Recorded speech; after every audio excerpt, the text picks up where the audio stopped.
Now to Burma, where the military leaders have declared 14 years of constitutional talks complete and formally closed the National Convention, the first stage of what they call their roadmap to democracy.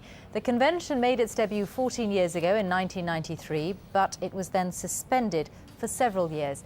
It resumed again in 2004 with the aim of creating a new charter. Now the government says once the charter is complete, a referendum will be held, followed by elections. Well, with me here in the studio is Ben Rogers from Christian Solidarity Worldwide. You've made several visits to Burma over the years, I know, including earlier this year. It sounds as if this is a key moment in Burma's passage towards democracy. A key moment in the regime's plans, but as things stand, not a key moment in a proper transition to democracy. I mean, this national convention has been a total sham. The delegates are entirely hand-picked. The major democracy groups and most of the major ethnic groups have been excluded from the National Convention.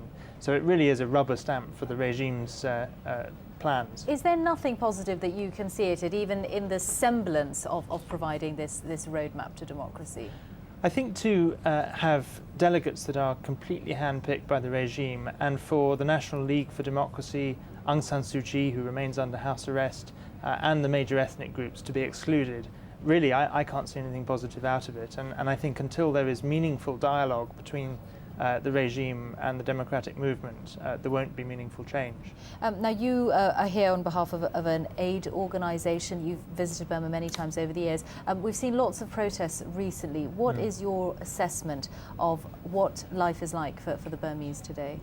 Well, life is extremely difficult for people throughout Burma. Those in the urban areas have severe restrictions on their freedom, and now these fuel price rises.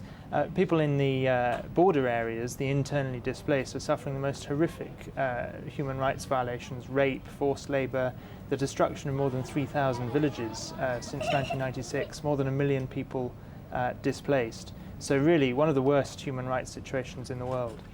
So if the convention delegates, the National Convention delegates, were handpicked by the government, is it your assessment that whenever we do see these elections, they will be in a similar vein? Yes, I think the regime will undoubtedly try and rig the elections, and as a result of these protests in the last couple of weeks, almost all the leading pro-democracy activists have been arrested and detained. And I don't think that's necessarily a coincidence. I think the regime is trying to get them out of the way, and undoubtedly it will try to enshrine its rule for as long as it can. Ben Rogers, for now, thanks very much. Thanks for your time. Thank you.